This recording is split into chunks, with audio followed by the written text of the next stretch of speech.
I'm Alex with 8 years in HVAC. Today I will show you how to clean a flame sensor and why it's important. First, always turn off the power.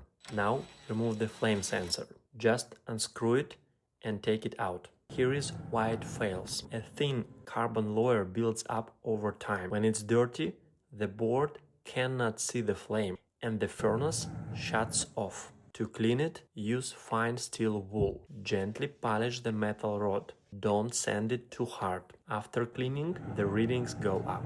Now it's perfect. And if you want done it professionally, call AirLife.